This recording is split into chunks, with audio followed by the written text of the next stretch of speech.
Praise the Lord dear brothers and sisters. మనం ఈరోజు ఆదికాండం యొక్క విశేషాలు తెలుసుకుందాం. ఈ యొక్క ఆదికాండాన్ని మోషే, ప్రవక్త అయినటువంటి మోషే వ్రాసినట్టుగా యూదుల యొక్క చాలా గట్టి నమ్మకం. మోషే ద్వారా దేవుడు ఈ యొక్క ఆదికాండంలో దేవుని యొక్క సృష్టి, దేవుని యొక్క స్వభావము, అలాగే మొట్టమొదటి మానవుల పుట్టుక, ఆదాము అవ్వ, అలాగే తద్వారా భూమి మీద జనించినటువంటి ఈ యొక్క జీవనానికి సంబంధించిన ప్రతి డీటెయిల్స్ ఈ యొక్క ఆదికాండంలో దేవుడు రాయించి పెట్టారు. మోషే ద్వారా ఆదికాండాన్ని దేవుడు రాయించి పెట్టారు. మరి మోషే ద్వారా దేవుడు ఆదికాండాన్ని రాయించినటువంటి విధం ఎలా అంటే, పరిశుద్ధాత్మ ప్రేరేపణ ద్వారా మోషే ఈ యొక్క ఆదికాండాన్ని రాశారు. అది యేసుక్రీస్తు ప్రభువారు కూడా కొత్త నిబంధనలో ఆయన బలపరిచారు. అంటే ఆదికాండాన్ని, ధర్మశాస్త్రాన్ని, ఈ యొక్క ఆదికాండం దేంట్లో ఉండదంటే ధర్మశాస్త్రం, ఈ ధర్మశాస్త్రాన్ని మోషే రాసినట్టుగా యేసుక్రీస్తు ప్రభువారు కూడా ఆమోదించారు. ఈ ఆదికాండం ఇంచుమించు ఎప్పుడు రాయబడిందంటే క్రీస్తు పూర్వం 1446 నుంచి 1406వ సంవత్సరం వరకు రాయబడింది.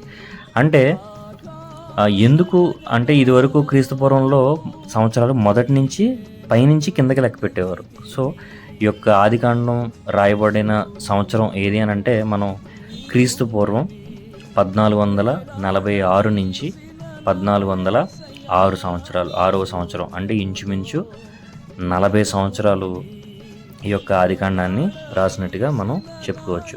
మరి ఈ ఆదికాండంలో దేవుడు ఏం రాయించి పెట్టారు అని అంటే, ఈ ఆదికాండంలో దేవుడు ఆకాశాన్ని, భూమిని సృజించడం, సృష్టిని గురించిన అనేక వివరాలు, అంటే ఈ యొక్క సృష్టి ఎలా ఏర్పడిందనే వివరాలు దీంట్లో దేవుడు పొందుపరిచారు. అలాగే దేవుడి చేత సృష్టించబడిన మొట్టమొదటి మానవులు, వాళ్ళు పాపంలో పడడం, దాని ద్వారా వచ్చిన ఫలితం, కయీను హేబేల్ని చంపడం, కయీను సంతతి వాళ్ళ యొక్క గుణగణాలు, అలాగే మొదటి ప్రజల వంశావళి, అలాగే నోవహు చేసినటువంటి వాడ, తర్వాత జలప్రళయంలో ఈ సృష్టి అంతా నాశనం అయిపోవడం, తర్వాత నోవహుతో దేవుడు చేసినటువంటి ఒక నిబంధన, ఒడంబడిక, తర్వాత అక్కడి నుంచి వచ్చినటువంటి జనాంగం ద్వారా వివిధ దేశాలు ప్రారంభం అవ్వడం, ఎక్కడికి బాబేలు గోపురం నుంచి వివిధ రకాల దేశాలు, వివిధ మతాలు, వివిధ జాతులు, వివిధ భాషలు ఏర్పడడం, అలాగే మరిన్ని వంశాలు అక్కడి నుంచి రావడం.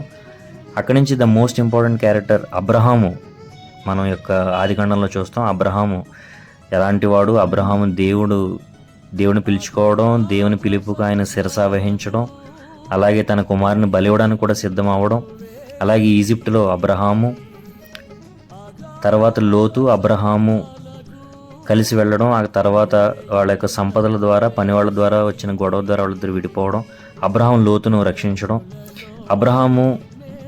అబ్రహాంకు దేవుడు కొన్ని వాగ్దానాలు చేయడం, ఇష్మాయేల్ పుట్టుక, సున్నతి అనే సంస్కారం ఇక్కడ రావడం, అలాగే ఇస్సాకును గురించిన వాగ్దానం, అబ్రహాముకి దగ్గరికి వచ్చినటువంటి 3 అతిథుల గురించి రాయబడింది, అలాగే అబ్రహాం సొదోము గురించి ప్రార్థించడం, సొదొమ గొమొర్రా పట్టణాలు నాశనమైపోవడం, లోతు అతని కుమార్తెలు చేసినటువంటి పాపం, అలాగే ఇస్సాకు పుట్టుక, ఇష్మాయేలు వీడ్కోలు, ఇస్సాకు గురించి దేవుడు అబ్రహాంని పరీక్షించడం, తర్వాత శారా మరణం, భూస్థాపన, ఇస్సాకు కోసం పెండ్లి కూతురు, అబ్రహాం చనిపోవడం, ఇష్మాయేల్ సంతానం అభివృద్ధి చెందడం, యాకోబు యాషావుల పుట్టుక, యాషావుకు తన జన్మ హక్కుని యాకోబుకు అమ్మివేయడం, తర్వాత యాకోబు ఇస్సాకుని మోసం చేసి అతని దీవెనలు పొందడం, ఏసావుకు నష్టం, అతనికి కలిగినటువంటి కోపం, అలాగే యాకోబు లాబాను దగ్గరికి పారిపోవడం, తర్వాత యాకోబుకు వచ్చినటువంటి నిచ్చెన కళ, అలాగే యాకోబు భార్యలు, అతని యొక్క పిల్లలు, అలాగే యాకోబు పారిపోవడం, అలాగే లాబాను వెంటపడడం, యాకోబు ఏశావును కలుసుకోవడానికి సిద్ధపడడం, యాకోబు దేవదూతతో పెనుగులాడడం, అలాగే యాకోబు ఏశావులు మళ్ళీ కలవడం, అలాగే ఇస్సాకు రాహేలు మరణం, ఏసావు వంశావళి, యోసేపుకు వచ్చినటువంటి కళలు, యోసేపు సోదరులు మళ్ళీ అతన్ని అమ్మివేయడం, అలాగే యోధా తామారు గురించిన చరిత్ర, ఈజిప్టులో యోసేపు, అబ్రహాంతో మొదలైనటువంటి ఈజిప్టు చరిత్ర, యోసేపు ఈజిప్టుకి వెళ్ళడం, అక్కడ పొతీఫర్ భార్యతో యోసేపు కటకటాల పాలవడం, చెరసాలలో యోసేపు కలలు బావడం చెప్పడం, ఫరో కలలకు యోసేపు భావం చెప్పడం,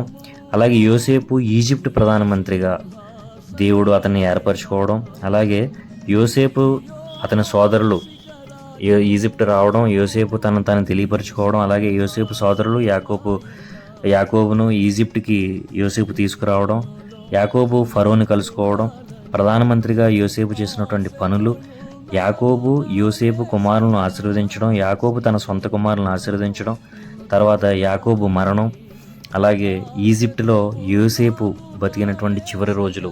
అంటే ఇజ్రాయెల్ అనే పదానికి ఇక్కడ మనకి యాకోబు ద్వారా ఇజ్రాయెల్ అనే పదం ఎలా వచ్చింది, ఈ ఇజ్రాయెల్ యొక్క జనాంగం ఎలాగ భూమి అంతటా వ్యాపించారు అనే దానికి కూడా ఇక్కడ ప్రతి దానికి యొక్క ఆదికాండం ఒక చరిత్రగా, ఒక సాక్ష్యంగా మనకు కనబడుతుంది. ప్రవక్త అయినటువంటి దైవజనటువంటి మోషే ద్వారా ఈ యొక్క ఆదికాండాన్ని దేవుడు రాయించి పెట్టారు భావితరాల కోసం. ఈ యొక్క ఆదికాండంలోనే మొట్టమొదటిగా దేవుడు సృష్టిని ఏర్పాటు చేయడం దగ్గర నుంచి నోవాహు ముందు వరకు ఉన్న జనాంగం మొత్తం అంతా జలప్రళయంలో కొట్టుకుపోవడం, తర్వాత నోవాహు ఒక్కడే నీతిమంతుడిగా కనపడడం, అక్కడ తన కొడుకుల నుంచి తన కోడల నుంచి జంతువుల్లో కొన్ని వాటిని ప్రత్యేకపరిచి అక్కడి నుంచి వచ్చినటువంటి జలప్రళయం తర్వాత వచ్చినటువంటి జనాంగం, అలాగే యొక్క జంతువులు, ఇవన్నీ డీటెయిల్స్ ఆదికాండంలో దేవుడు పొందుపరిచారు.